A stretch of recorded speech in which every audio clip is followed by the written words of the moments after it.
Kaixo eta ongi etorriak bertze egun batez Unat magazinera, gaur urtarrilaren 26 dugu, hortzeguna eta gaurkoan, nola ez, bi elkarrizketa.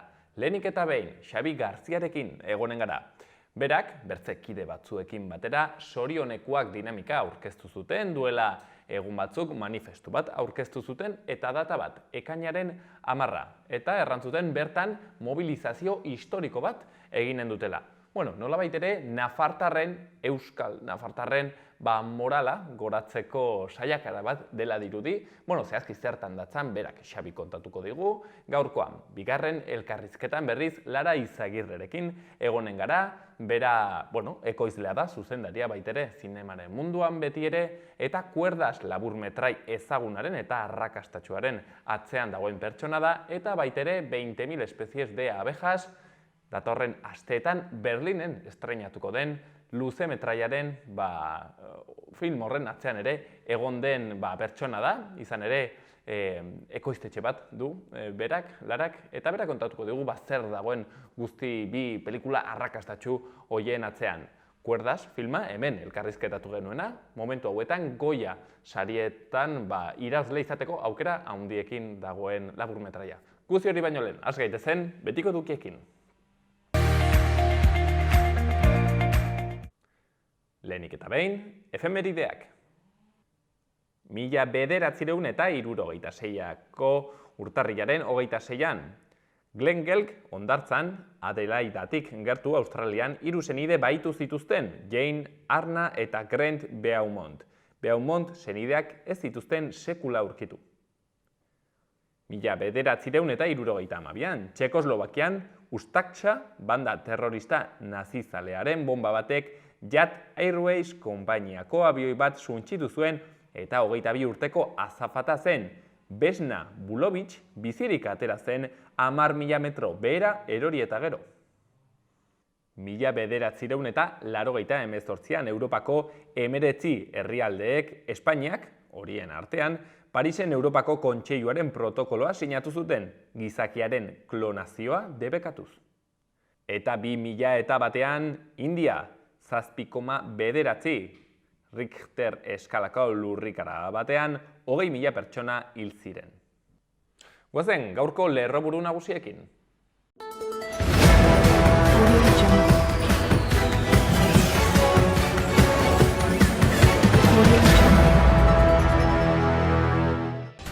Ingurumenak argi berdea eman die legegintzaldi honetan energia berriztagarrien 35 parke berriri, orain arte Nafarroan instalatuta zegoen potentzia bikoiztuz.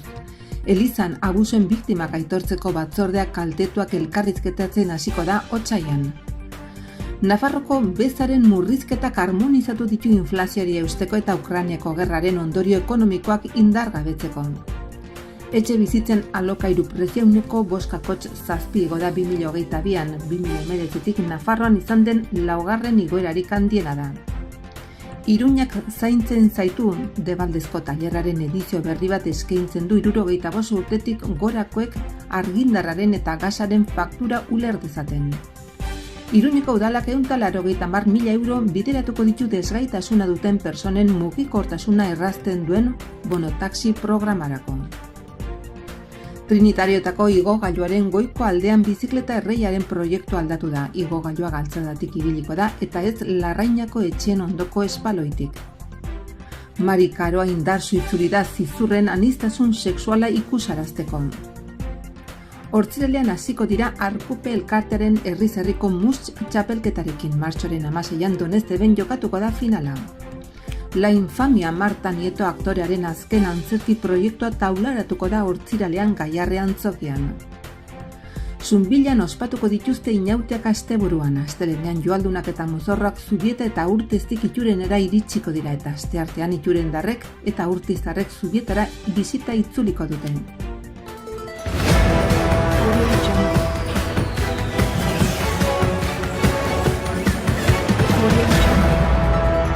Ikus dezagun gaurko agenda kulturala. Hortzegunean kontu gehiago, ipuin kontalearia, ipuin magikoak Maitana Eperezen eskutik 4 urte bitarteko aurrentzat, atxaldeko 6etan Milagrosako liburutegi publikoan. Jaione Urtasunen eskutik pontxa eta printzesa desberdinak ipuina. Atarrabiako kulturretxean atxaldeko 6etan, sarrera doakoa.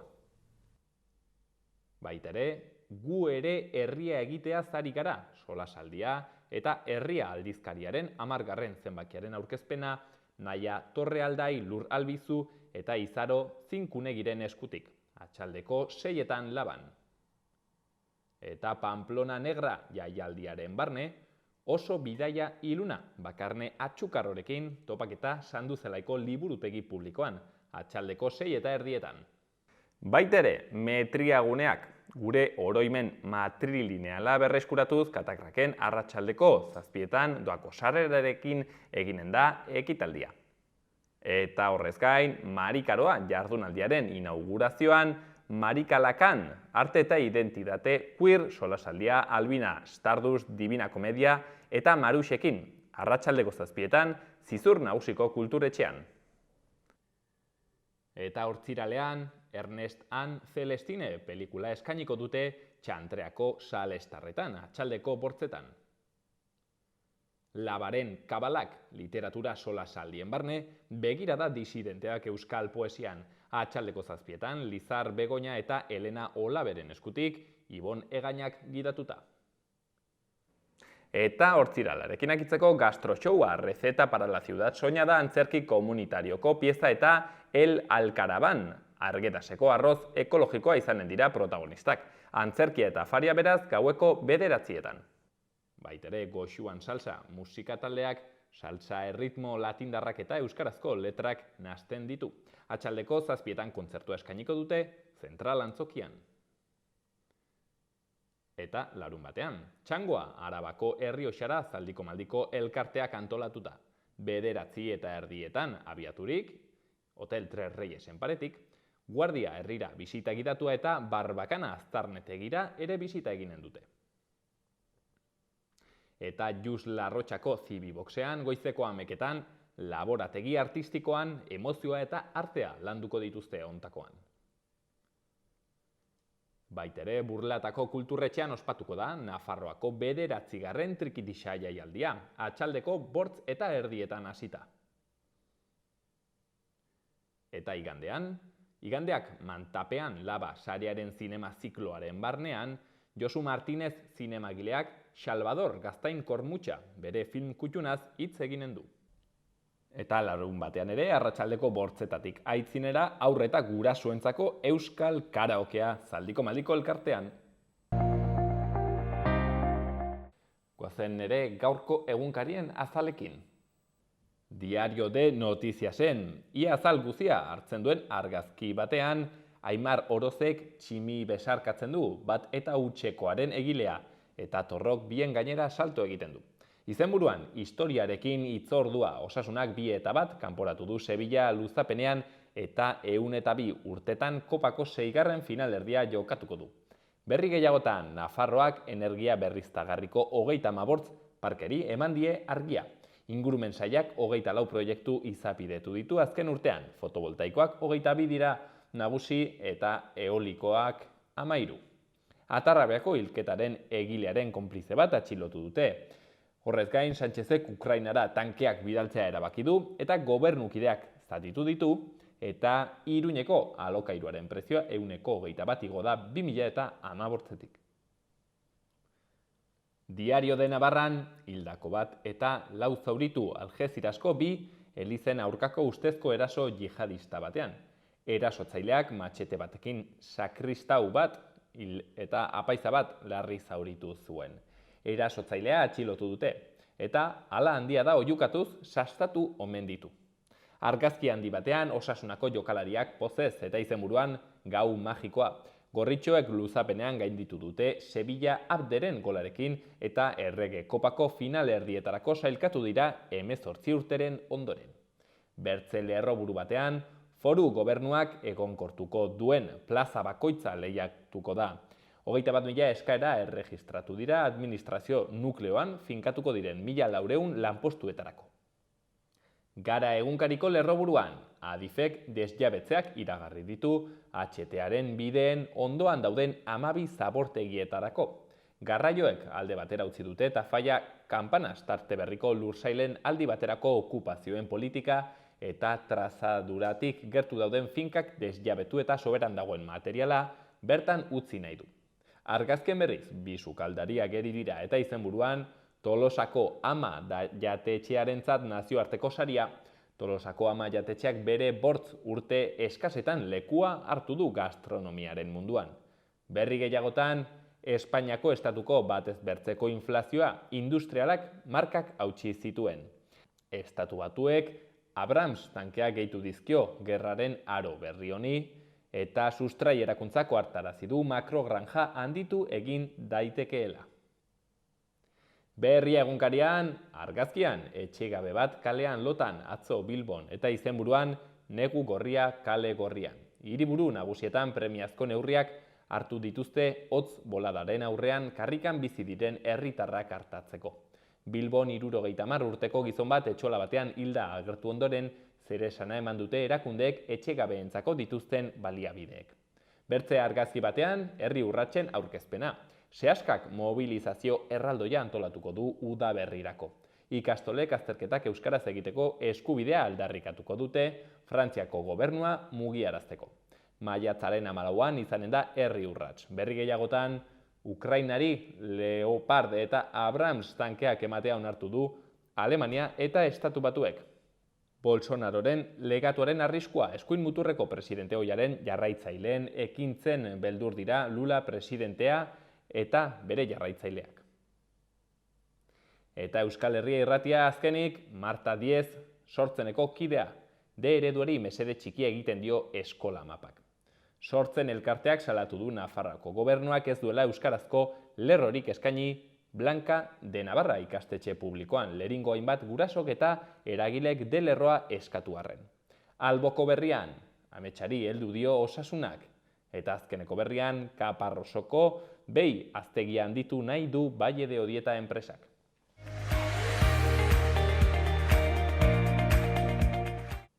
Gaurko eta biharko eguraldia. Gaur ere euria eginen du. Kantauri isurialdean botako du gehien batez ere mendebaldean. Nafarroa hegoaldean aldiz, bustitzeko probabilitatea oso txikia izango da eta ostarteak zabalduko dira. Elurkota 800 metroren bueltan egonen da, baina azken orduetan 600-700 metrora jaits daiteke. Iparraizea izango da nagusi bolada gogor batzuekin batez ere Ebro ibarrean. Eta bihar hortziralean zaparrada giroa izanen da, batez ere ipar partean. Giro hotza nagusituko da eta elurkota hasieran 600-800 metro inguruan egongo bada ere, egunaren bigarren partean 400-600 metrora jaitsi daiteke. Prezipitazioa itsasotik sartuko da eta hortaz Kantauri isurialdean eragingo du gehien bat, batez ere mendebaldean. Nafarroa hegoaldean berriz ere giroa lehorragoa izanen da. Iparra haizea ibiliko da tarteka zakar Ebro ibarrean batez ere.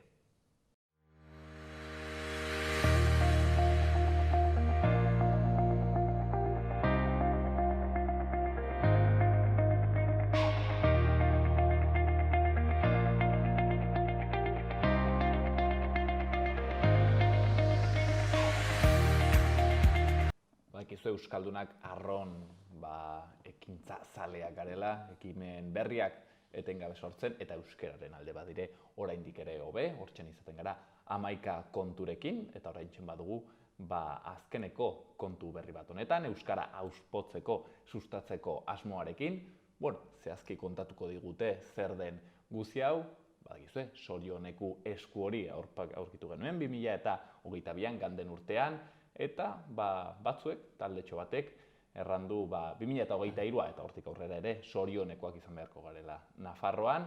Kontatuko digute zertan datzan guzti hau, izan ere, aipatutako Sorionekuak dinamika aurkeztu zuten, duela aste pare bat, eta kontatuko digute gaurkoan zertan dantzan guzti hori, horretarako Xabi Gartziarekin, AEKako kidearekin eta dinamika honetako kidearekin egonen gara. Atxaldeon, Xabi? Arratsaldeon bai. Lehenbiziko galdera, zuzena, Xabi, zer da Sorionekuak dinamika? Beno, hausnarketa batetik abiatutako kontua da, iazko urrian hor dago ekimenak manifestazio arrakastatxoa burutu zuen Tuteran, eta hor hausnarketa bat egin zuten hor dagoko ekimeneko lagunek, iruditzen zitzaien, bueno, badela garaia eta badagola gogoa, giharra, zonifikazioarekin amaitzeko, hori ikusi zen tuteran, baina beste jauzi bat eman behar zela, ez? Eta beste sintonia batean igual kokatu euskara erdigunean, beste ilusio batetik, beste gogo batekin, harrotasuna ikusi zen tuteran bertan, ez? Jendeak euskaraz bizi nahi duela, eta beno lagun batzuekin hasi zen hausnarketa hau partekatzen, animatu ginen, ikusi genuen gainera, bueno, esan duzun moduan, 70ko eskuak aukera asko ematen zituela, zorionekua garela euskaldunok, izan ginela garela eta esan nahi dugula, eta nolabait, esan genuen, zergatik ez, zerbait berria, diferentea egin, ilusiotik, harrotasunetik, ez, lehen esan duan moduan, eta ez beti kezka, gatazkarekin lotutako kontua, eta zergatik ez diogu, bueno, beste jite bat ematen kontuari eta zerbait planteatzen, ez? Eta hortik hasi, eta bueno, azkenean 20 lagun batu gara, eta manifestu bat aurkeztu dugu momentuz. Dei eginez, mobilizazio historiko batera ekainaren 10ean. Manifestu bat eta data bat. Ekainaren 10, hortzen zerbait egiteko.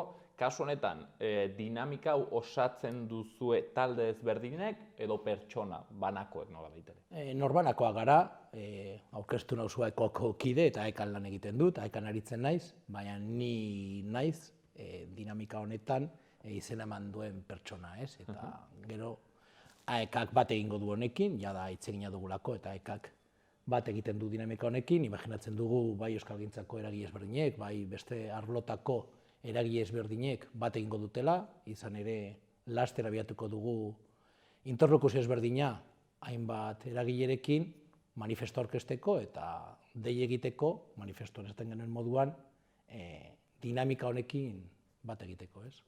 Dinamika honen xedea da demagun egitea hor manifestazio historiko bat, eta horretara deitzea badiren kolektibo euskaldun ezberdinak, zeren egia da, Nafarroan, eta eaen zer erranik ez, badirela kolektibo euskaldun handana bat, ez, ezberdinak, alor diferentetan ibiltzen direnak, asmoa da nolabait ere guztiak batzea manifa potente batean? Bueno, lehenengo eta behin, oraindik ez dakigu manifestazio bat deituko dugun, edo zein izango den egun horretan burutuko dugun mobilizazio historiko hori. Beste itxura bat eman nahi diogulako eta oraindik ere hausnartzen ari gara, bai aurreratu nahi genuen eta data gordetzea, eta jendean, jendearen agendatan egon dadin ja ekainaren 10, euskararekin lotuta, zorionekoak izango gara, euskara nafar guztiona lelope horretan egongo da zerbait. Jendetsua, historikoa, jaigiroan, beste modu batean antolatuta, eta horretarako deia ez diegu soilik eragilei egiten, deia ez diogu soilik euskalgintzako eragilei egiten, uste dugu Nafar jendarteak oroar erantzun behar diola honi, eta Nafar jendartean badago gogo bat, euskaraz bizitzeko. Euskalduna izan, ala ez. Euskaraduna izan, ala ez. Iztuna izan, ala ez izan euskara iztuna, ez? Eta eskubide kontua da, demokrazia kontua da, justizia kontua da, berdintasun kontua da, orduan uste dugu oroar Nafar jendarteak horrekin bat egiten duela. Zer esanik ez, 10 eta 10 eragilek, ez? Baina herritarrek bat egiten dute horrekin, eta herritarrek benetan uste badute berdintasunean bizi behar dugula guztiok, hizkuntza eskubideak eta era guztietako eskubideak berdin banandu behar badira eta berdin errespetatuak izan behar baditugu, bat egingo dute honekin, ziur gaude, eta horrek ere dei bat egingo die noski administrazio nagusietan aritzen diren politikari horiei. Eta nolabait izango da, toke bat edo, aizue, Nafarroan ere euskaraz bizi nahi dugunon eskubideak ere errespetatu behar dira. Xabi, sentsazioa duzu, aipatzen zenuen honen aritik, niri gertatzen zaita handitzetan, badagola jende handiz Nafarroan ez dena solasten euskeraz, baino badiona, begiko duena, nolabait ere euskera, ez? Eta nahi duena bere seme alabak ere euskeraz ikastea, eta handizetan dela, zailtasunak dituztelako, ez dutelako inguruan eskola bat, edo ez dituztelako zerbitzuak eta, baina nolabait ere borondatea dela, gaur egun dagoen egoera baino handiagoa, ez? Zeren beti, nolabait ere, ez dakit erranen dut sektore euskara foboenak, ez? Seinalatzen dute erabilera, zenbatekoa den, euneko bikoa da ez dakit non, euneko ez dakit zenbat, eta hemen nik uste hori dela pixket, ez duela panoramika edo argazki honena mai gaineratzen, zeren ikusten jendea badu egiazki borondatea horretan. Jakina, hor trampa egiten da, izan ere egun Nafarroan dagoen edo egiten den hizkuntza politika Euskaren kontrakoa delako, oraindik ere, naiz eta jada UPN gobernuan ez egon, urratsak eman badira ere, oraindik ere asko dago egiteko, eta hor nik bi zutabetan kokatuko nuke egin beharreko ahalegina, ez? Eta batetik eta erabileran urratsak eman nahi ditugu, argi dago horretarako aukerak sortu behar direla, eta euskara eroso erabiltzeko espazioak sortu, garatu, bultzatu, babestu behar dira. Eta erabilera esanguratsu bat eman dadin, ezagutza da horreko urratsa, eta horretarako ere ezagutzaren unibertsalizazioan bestelako politika batzuk garatu beharko dira. Nafarroan osagerikoa da hezkuntza sisteman dagoen ereduen anabasa. Non gainera belaunaldi gazten ehuneko handienak ez du euskararekin inolako harremanik. G ereduan ikasten dutelako, D eta eredua ez dagolako bermatua Nafarroan zehar. Helduen aroan, beste horren beste, daukagun mapa eta eskaintza, beste anabasa nahasgarri bat da, non eragile ezberdinak aritzen garen, eta zaila ziurtatzen, heldu aroan euskara ikasi nahi dutenei, ez doakotasuna, ez aukera, etxe ondoan euskaltegirik ez dagolako. Berdin gertatzen zaigu, administrazioen aurrean joaten garenean, ez dagoela modurik, euskaraz bizi nahi dugunok, euskaraz aritu ahal izateko, eta beti daukagu oztopoa. Horregatik, erresignazio horretatik, oztopo horietatik haratago, uste dugu zorionekoak izan nahi dugula, ilusio bat transmititu nahi dugu, eta deia da, behingoagatik, euskarak behar duen tratamendua izan behar duela datozen urteetan, eta horretarako deia da manifestu hau. Iduritzen zait, funtsezkoa dela eta zuen planteamenduaren bereizgarriena, akaso, nolabait ere diskurtsoa irakurtzen duzunean, ez, manifestua eta etengabe bilatzen du nolabaiteko ilusioa, ez, eta euskara hartzea, ez dakit, aldoen bizitza posten duen zerbaiten moduan, ez etengabeko nolabait ere karga bat izango baliz bezala. Pentsatzen dut hau dela, lehen aipatuzu egin duzuen hausnarketa, ez dakit, iduritzen zaizun Xabi pixket igual kolektibo eta euskaltzaleak ibili garela hor, ez dakit, pixket defentsiban edo akaso batzutan karka batzuen moduan, ez, eta nolabait ere eman behar zaiola bertze ikutu bat herri. Zaigu beste erremediorik geratu igual azkeneko urte batzuetan, ez, esan duan moduan, eta UPN-ren garai gogorrenetan, hizkuntza politika bat zen, euskara desagerrarazteko, izan ere hor daukagu oraindik ere, 1986an sortu zuten Baskuentzara legea, non herritarrok gure kode postalaren arabera banatzen gintuen, eta horren arabera hizkuntza eskubide batzuk genituen ala beste, naiz eta toki batetik bestera mugitu, eta hor galtzen genituen eskubideak edo irabazten genituen eskubideak, beste zerekin gertatzen ez den kontua, eta munduan, esango nuke, inon ezagutzen ez den kontu bat, eta oraindik ere, 2023an hizkuntza eskubideak zonifikatuak ditugu. Orduan, normala edo erantzun dinamika batean sartu izan gara askotan, erasoak etengabekoak izan direlako. Egun ere erasoak ematen dira.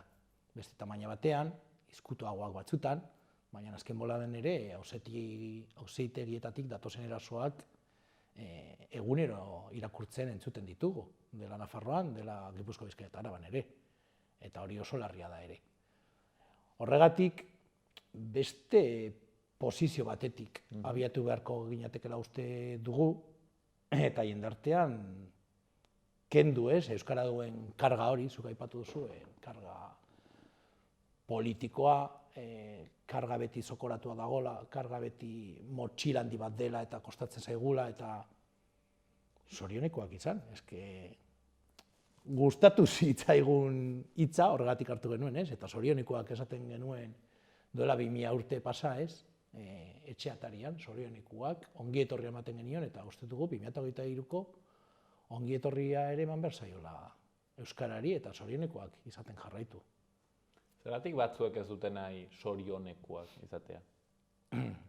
Hombre, uste dut panorama asko aldatuko litzatekeela herri honetan, ez? Eta euskarak mundua ikusteko beste ikuspegi bat ekartzen du, beste ikusmira bat dugu euskaldunok, ez azkarragoak garelako edo tontoagoak garelako, baina, bueno, euskarak, kulturak, beste zentzu batzuk ematen dizkigu, beste ikusmira bat dugu euskaldunok, ez hobea ez okerragoa, baina frantsesek, galegoek, katalanek edo ez dakit nork ez duena, beraiek ere beste bat dute. Eta hor, Nafarroan eta oso politizatua dago dena, eta egia da, guztia politika dela, baina batzuk ikusten dutela euskararekin bestelako Nafarro bat eratuko dela, haien proiektu politikotik urrun, eta beldur diote beste proiektu politiko batzuk garatzeari, oso argi dago, eta beti hor daukate buruan, ez? Habena dute beste Euskal Herriko 3 probintziekin elkartu eta da zer. Onartzen dute badagoela lurralde bat, zerbait komuna dutena, ez?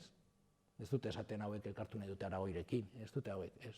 Zergatik elkartu nahi dugu banandu gintuztenean, administratiboki sikiera, beste herrialde batzuekin. Eta hor, uste dut gatazka politiko horretan, argi ikusi zutela batzuek, euskarafoboek, eskuinak, hemen euskara desagerrarazi behar zela, bestelako harreman batzuk eta bestelako proiektu politiko batzuk garatuko zirelako. Eta hor dago koska. Euskara altxor bat da, errango zenuke? Altxor bat ere bada, jakina. Hizkuntza guztiak altxor bat dira, hizkuntzak maitatu behar dira, hizkuntzak babestu behar dira, eta zer esanik ez, hizkuntza gutxituak, ez? Ez da museo batean gordetzeko hizkuntza, altxorra, baizik da egunerokoan erabiltzeko hizkuntza bat da, gainerako hizkuntza bezala, hizkuntzak biziak direlako, egun batetik aldatzen direlako, baina zergatik ez esan altxor bat dela euskara. Eta batzutan aipatu dugu, gainera hemen, bueno, zergatik ez, seguraski ere, Nafar moduan ez, seguraski toki kohesionatuagoa izango da, partekatzen badituzu hizkuntzak erraisten duelako, komunikazioa nolabait ere ez, eta aipatzen zuen bezala hemen Xabik, ere kultura bat akaso partekatzen zula, eta beti gaude solasean ez, herritarrak, nafarrak, zuzeren Nafarroa bera osatzeko, zentzuzkoa izaten alda, hor dagokoek aipatzen zuten bezala, beratik, Tafallaraino edo Tuteraraino, nolabait ere euskara zaritzea, eta zuek ere bai, partekatzen duzu pixket hori ez, badituzue nolabait ere Nafarroko 4 puntetako kideak zuen dinamika honetan.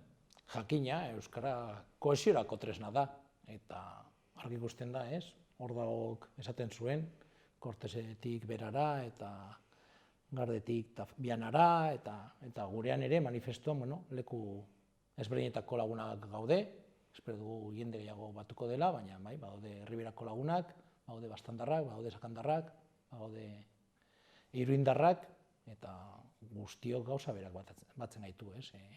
Hizkuntzaren defentsa eta gure arteko berdintasun horretan urratsak eman nahia, ez? Xabi, nola parte hartzen alda dinamika honetan? Beno, laster gauza ezberdinak egiteko asmoa dugu, lehen aipatu dute, atxikimendu bilketa bat egin nahi dugu, eragile ezberdinekin egon nahi dugu eta azaldu nahi diegu zer den dinamika hau.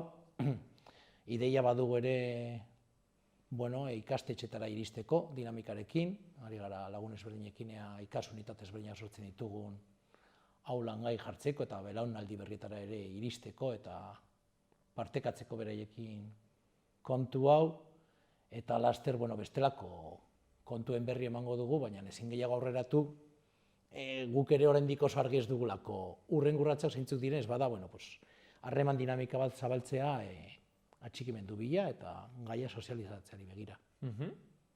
Hortzen asmoa behintzat ez alda garaia euskal olatu bat nolabait ere sortzeko, ikusten ditugu, saiakerak badirela handik hemendik, nolabait ere defentsibatik, proposamenera pasatzeko, ilusiora pasatzeko, eta hauek sorionekuek aipatzen duten bezala, euskara ikusteko zerbait ederra bezala eta sorionekoak egiten diguna. Ekainaren 10 haiek proposatu duten data buruan edukitzekoa, agendetan jartzekoa, eta ikusiko dugu ze mobilizazio, ze gertatzen den egun horretan, izanen dugu segur honen berri gehiago, eta beraz, adi egon beharko gara, eta parte hartu nahi duenak, aukera izanen du, kontaktuen jarrita pentsatzen dut, errei sare sozialetatik. Bai, laster zehozen zabalduko dugu, sare sozialak martxan ditugu, segurazki webgune bat ere zabalduko dugu, eta hor euskarri ezberdinak jarriko ditugu, eta animatuko dugu jendea parte hartzera, eta bere herri auzoan dinamikaren berri ematera, argazkia egitera sorionekoak esku honekin, pizka eta txikimenda dirazteko, eta hori laster etorriko da bai. Xabi Gartzia, sorionekoak dinamika honetako kidea, izanen dugunen berri seguro. Mila esker honitz. Bai, zuei.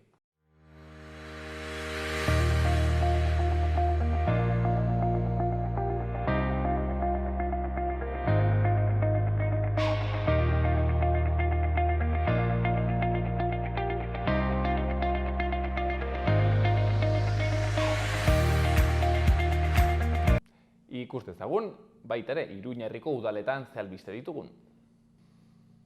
Barainainen zera azaldu du udalak. Barainengo udalak azken urteotan tokiko edo bertako merkataritza lagundu eta sustatu du. Eta Gabonetako merkataritza eta ostalaritza kanpainak jarri ditu martxan 2008 urteaz geroztik.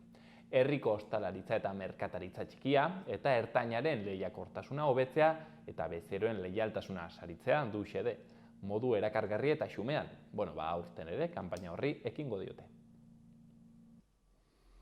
Eta Iruñean, Iruñeak zaintzen zaitu, doako tailerraren edizio berri bat eskaintzen du 75 urtetik gorakoek argindarraren eta gasaren faktura uler dezaten. Otsailaren 2an, Ameketatik ordu batara, Oskia Konbibentzia Zentroan izanen da. Horrez gain Iruñeko 3 institutotako 350 ikasle baino gehiagok ikuspegi artistikotik heldu diote klima aldaketaren arazoari, Planeta Dantzan proiektuari esker. Iruñeko udalak unitate didaktiko bat sortu du 2. hezkuntzako ikasleentzat, eta ikastetxe guztiek landu dezakete. Azkenik, udala apozik agertu da Iruñeko hiri gorputza interes kulturaleko ondasun izendatu dutelako. Nafarroko gobernuak deklaratzen duen hiri eremuko lehen kultur intereseko ondasun inmateriala da.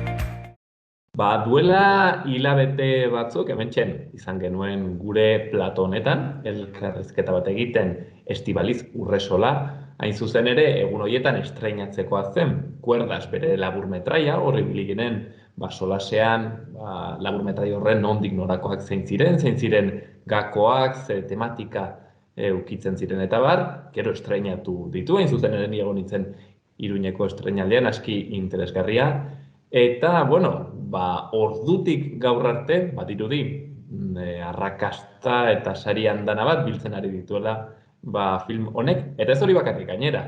Berlinen hemendik gutxira bere luzemetraia, kontakoan luzemetraia estreinatuko du, 20.000 especies de abejas izenekoa, eta guzti hau, xehetasunez kontatzeko, Lara Izagirri dugu gaurkoan gurean, bera produktorea da, zuzendaria baita ere, nora filma zuzendu zuen.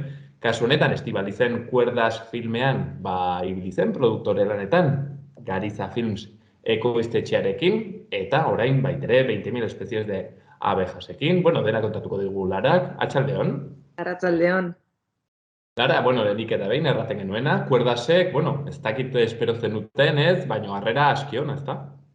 Oso ona, ibilbidea Canesen hasi genuen, pasadan maiatzean, eta ordutik ona dena izan dira albiste onak, zinemaldira joan ginen gero, Donostiako zinemaldira, eta bertan ere oso harrera ona, gero sari desberdina jaso ditu, eta azken albiste ona izan da orain abenduan, hemen badago Goya sariak baino lehen beste sari garrantzitsu bat, eta deitzen da Forke saria. Eta ekoizleek ematen diote film labur onenari, eta guri eman ziguten. Hortaz, oso pozik, oraindik emanaldiak ditugu herrietan eta jarraitzen dugu laburra aldogun txoko guztietara eramaten.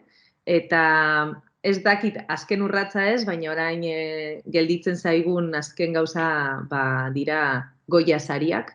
Ospatuko dira otsailaren 11an, eta hor daukagu izendapena, film labur onena bezala. Eta hori, irrikitan, jakiteko zer gertatuko dan. Badire aukerak, uste duzu, Goyarentzat?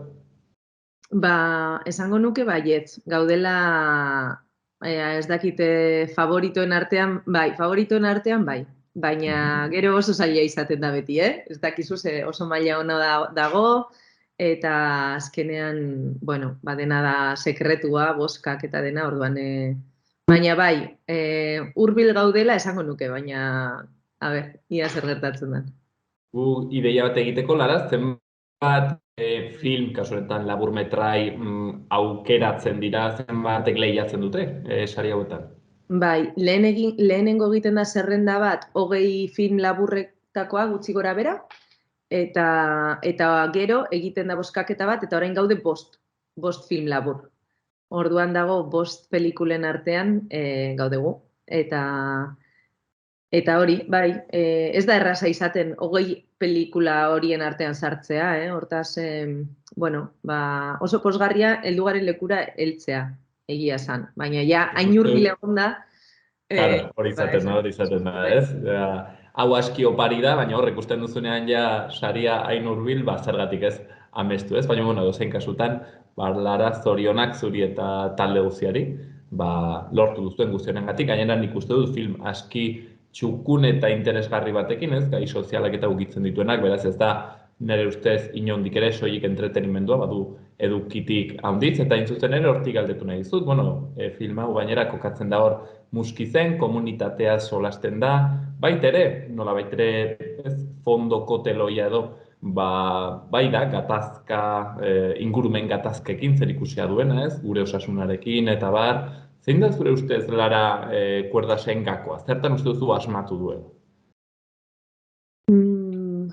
Uste dut asmatu duela gaia jorratzeko ikuspuntutik, ez? Nondik jorratzen duen. Oso, garrantzitsua da gaur egun gai hau. Eta bestetik esango nuke asmatu duela protagonista bezala jartzen emakume hauek. Adineko emakumeak dira protagonistak, abesbatza batekoak. Eta uste dut bi gauza horiek lortzen dutela empatia hori publikoarengan, eta ahotsa ematen die normalean zineman ikusten ez ditugun aurpegiei, edo pertsonei, eta hortik esango nuke. Bai, eta gero nola egin den, nola zuzendu duen eztik, nola egin duen lan aktore horiekin, eta egiazkotasun horretan ere badago beste gako bat.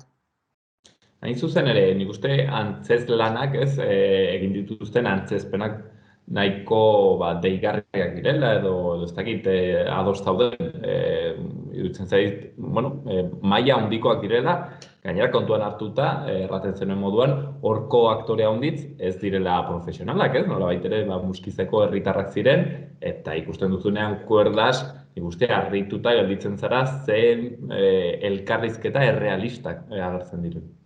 Bai, eta horretarako giltza izan da entzegu asko egon direla, eztik egin zituen entzegu asko, eta bestetik film laburra kontatzen duena beraiek bizi izan dutela beraien bizitzan. Orduan, agian hartu behar zuten beste posizio bat, baina ez zen zerbait lehenengoz gertatzen zena edo, orduan, beraiek bazekiten nolakoak diren horrelako eztabaidak, bizi izan dituztelako beraien elkarteetan, eta orduan pelikula egiterakoan, ekarri bar izan zuten beraien bizipena, ez? Eta orduan esen zerotik edo beraien gandik oso urrun zegoen zerbait antzestea, baizik eta beraien gandik oso hurbil zegoen esperientzia bat kontatzea. Ikuspuntu zinematografikotik, ez dakit, zer iduritzen zaizun nabarmentzen aldela, guk ez dugu gehiegi ulertzen horretan, ez dakit Lara laguntzen aldi guztun zerbaitean. Niretzat oso interesgarria da egiten duen oso fikziozkoa da, alde batetik, nire ustez, baina badauka ematen du dokumental bat izan daitekeela ere bai, ez, daukan errealitate puntu horrengatik. Eta niri bereziki gustatzen zait, film laburrean daude, esango nuke 3 irudi, direla benetan herri horretan muskizen grabatutako irudiak fabrikarenak, ez? Eta nola lehertzen diren gauez, eta nola dagoen kea, sua eta hori, ez? Eta gustatzen zait kontraposizio hori, ez? Zaude fikzio bat ikusten, baina batean fikzioaren erdian dago mugikorrarekin grabatutako zerbait dana oso egia, ez? Eta orduan,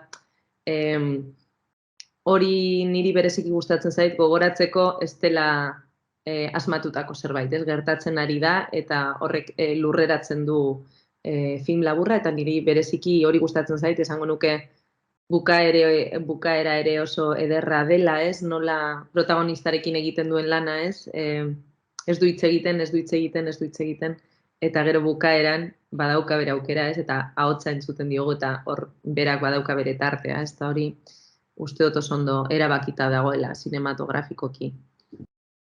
Hola, itzen ez, gaineran, egon ginenean Iruñako estrainekoan, gero kontatzen zigutela, gainera, hor baduen monologo hori protagonistak izan zela, erabat, nola erran, erreala, ez, improvisatua, jarri zela, hola, hor baduela isilune bat, arron, ez, tentsioa handikoa, nik pentsatzen, edo zein zuzendarik amestuko luken isilune dramatiko bat, eta erabat naturala izan zela, ez, eraz, bueno, egundokoa, nola errealismoak ere ematen dituen bere opariak. Lara, galdetxagatik, ez dakit orain agendan baduzuen hemen hurbilean estreinekorik egiteko, honekin gainera egiten dituzu estreinaldiak edo aurkezpenak bertako batzutan aktivistekin eta joaten da baita ere Estibaliz solastera. Ez dakit hemen hurbilean egin behar duzuen zerbait edo ja Frantzia aldera joaten ari zareten? Orain, bai, nik dakizkidanak daude hemen Arabatik. Araban kokatuta, Laudion egongo da, orain gertu, nik dakidala. Orduan, baina bidaiatuko dugu gehiago. Lara, bertze kontu garrantzitsua, 20.000 especies de abejas, kasu honetan luze metraia, eta honetan ere Garazi Films egon da bertan, ekoiztetxe hau, egon zen moduan, eta honek ere berezitasun, aski leheno kontatzen zen nigun Laran, Berlinen emakume euskaldun batek estreinatzen duen lehenbiziko aldia, eta Berlinen euskara aituko den lehendabiziko aldia, hala da? Bai, hala da, bai. Albiste, berria da, orain astelehenean esan zuten, eta, nik uste euskal zinemarentzat oso albiste garrantzitsua dela, lehenengoz nazioarteko mailan emakume euskaldun bat egongo delako, euskara ere entzungo delako, ez dakit, niretzat ekoizle bezala imaginatzen genuen agian Berlinen egongo ginela, baina olako sail txiki batean edo beste batean, ez? Baina batean salto egitea sail ofizialera, ez? Munduko zinemagile eta ekoiztetxe eta lantalde honenekin, izan da ikaragarria eta hor gaude dena prestatzen, dena daukagu batera, Goya sariak eta handik 5 egunera bidaiatzen dugu Berlinera, eta Berlineko esperientzia hori, orduan, oso garrantzitsua guretzat ekoiztetxe bezala, ez direntzat, zuzendari bezala, bietan bera da zuzendaria, eta esango nuke oso garrantzitsua euskal zinemarentzat ere bai, aurrera pausoa da handia, eta gu oso harro eta pozik, lortu dugulako, ez? Bai. Orain, ez dakit lan guzia egina dagoen, erraten zenuen ari zaretela duelarri ere gauzetan, ez egiz, zer nolabait gelditzen da orain egiteko, zeren, filma egina dago, zertan zaudete orain? Bueno, filma ez dago guztiz bukatua. Aurkeztu genuen irudiak montatuta, orduan irudi aldetik zegoen egina, baina gero geratzen dira kolorea egitea, soinuaren muntaketa ondo entzuteko, efektu berezi batzuk, eta gero ekoiztetzen daukagu kriston lana, gabiltza erabakitzen kartela, trailerra, zein irudi aukeratzen ditugun pelikula aurkezteko, bidaiak, gauza guztiak. Dago lan handia. Eta gainera, hain da garrantzitsua zinema jaialdi hau, ez dela, gu gaude ohituago Donostiko zinemaldira, ez? Eta hor badaukagun neurri hartuta, baina hemen dago, dira oso alemanak eta protokoloak eta gauza guztiak neurtu behar dozu dena, ez? Eta datak, eta ona 6 pertsona, ona 9, eta ez da inerraza, lan asko daukago bai. Prestakuntza lana batez ere, dena ondo irtetzeko. Lara, aipatu dituzu kontu batzuk ekoiztetxeek egiten dituzuenak, baina gu nolabait ere hainbertze ezagutzen ez dugun ontzat, ez dakit botatzen hori dituzun ideia pare bat zein izaten da ekoiztetxeek egiten duten lana, edo behintzat lan nagusiak? Ekoiztetxeon lana da, begira, adibidez kasu honetan 20.000 espezies de abejasen, guk ezagutu genuen proiektua 2018an. Orduan egiten dozu, zuzendaria eta kasu honetan gidoilaria ere bera dago egiten bere bidea, eta zuzuaz ondoan egiten beste bidea, ez? Eta zure helburua da jartzea edo ematea tresna guztiak zuzendariak lortzeko egitea nahi duen pelikula hori.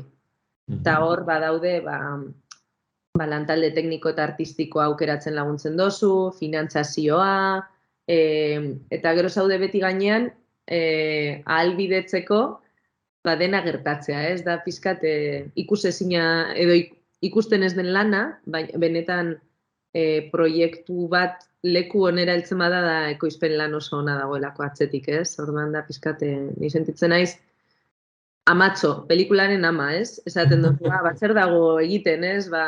Bokatak, jatekoa, arduratzen, ez? Eta hau da berdina, baina maila asko handiagoan eta pelikula batekin. Batzutan polizia gaiztoarena ere egin behar da, erran aizuek. Muga hauek daude, data hau dago, aurrekontu hau. Bai, hori da, batzutan amek egiten duten bezala, ez? Batzutan dana ondo eta maitasuna eta dena, eta beste batzutan muga jarri, ez? Diru aldetik, aurrekontua amaitzen ari delako, edo epe aldetik, erabakiak hartu behar direlako, edo dana delakoa, ez? Bi alde horiek beti, ez? Nola, helburua beti da pelikula honena egitea, baina ere garrantzitsua zen kasu honetan Berlinera bidaltzea, ez? Eta hor, adibidez, larri biliginen, ez? Data aldetik, eta gure esku egon zan adibidez lortu genuen astebete gehiago lortzea, ez? Berandutzea data hori, ez? Eta orduan hori izan da gure lana. Eta horrela zuzendariak zeukan astebete gehiago edizio lanak egiteko. Eta beti horretan, bai. Beti laguntzen, Garizabius kasu honetan, Lara, euskalduna da, euskal ekoiztetxea? Bai, Bizkaian gaude kokatuta, orain Bilbon ditugu bulegoak. Eta kasu honetan gainera berri honak, ez? Pentsatzut kuerdasena eta 20.000 espezies de abejas zuentzat kasu honetan, ez dakit, ez? Lasaitu bat ematen duen zerbait, zeren pentsatzen dut beti film bat egitea, batez ere luzemetrai bat, arrisku puntu handi bat hartzea dela. Ez dakit ala den, erran nahi dut, aurrekontuekin ari zara solasean, pentsatzen dut aitzinatu behar duzula, diru handana bat, langilei ordaintzeko eta bar, eta dela nolabait ere inbertsio bat, eta apustu nahiko handi bat, ez? Bai, apostu handia da beti, bai ekonomikoki, bai denbora aldetik, eta kasu honetan bi proiektu hauekin, film laburrarekin eta luzearekin, oso ondo irten den apostua izan da, baina ez da arruntena. Gehienetan, gelditzen zara, parra edo batzutan dirua galtzen duzu, Hortaz, aprobetsatu behar dugu, bai, ez zaigu askotan gertatzen horrelako arrakasta momentu bat. Hortaz, bai, uste dute garrantzitsua izango dela guretzat, ondo aprobetsatzea, proiektuak egiten jarraitzeko, ez? Eta orain bizi dugun hau, pizkat edatzeko eta beste pelikula batzuk ekoizteko, eta hortan gabiltza.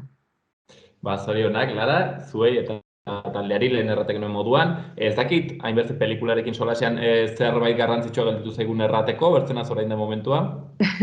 Ez, hau da garrantzitsuena benetan, momentu honetan, bi proiektu hauek, eta ikustea, ez? Martxoan agian albiste garrantzitsuagoa ditugu, ez? Otsailean erabakiko dira, Goya sariak, Berlinen ere jaso dezakegu sari bat, zergatik ez? Orduan, agian martxoan baditu gauza potoloak kontatzeko. Hoxen, erraten genuen moduan, zorionak, berri zuei, Lara, talde guztiari eta Estibaliz Urresolari, Kuerdas eta Berlinen estreinatuko den pelikula horregatik. Aipatzen genuen moduan, lehenbiziko euskal emakumea Berlinen estreinatzen eta gainera euskeraz arituko den lehendabiziko filma. Beraz, izugarria. Lara Izagirre, kontu guzti hauek guri helarazten, Gariza Filmsekoa, mila esker handitz, txalde honetan hartutako tartearengatik. Eskerrik asko, zuei.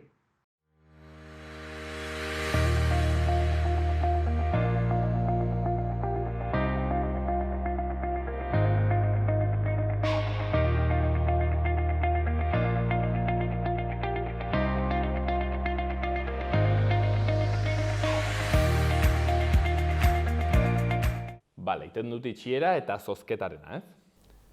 Xaloa telebistan, zozketa bat dugu zuretzat, zehazki Gaiarre antzokian otsaiaren batean izanen den hondamendia antzeslanerako sarrera bikoitza zozketatuko dugu.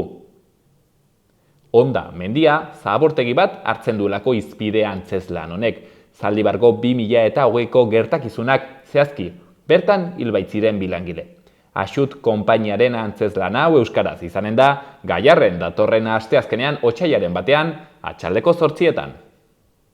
Zozketa honetan parte hartzeko, adi, hondamendia antzeslaneko aktoreetako baten izena bidali beharko duzue gure WhatsAppera eta gure zenbakia hemen azpian duzuena. 644 689 823. Eta zozketa noiz eginen dugu? Hementxe magazinean urtarrilaren 30an asteartean. Zorte on! Gobierno de Navarra. Nafarroako gobernua.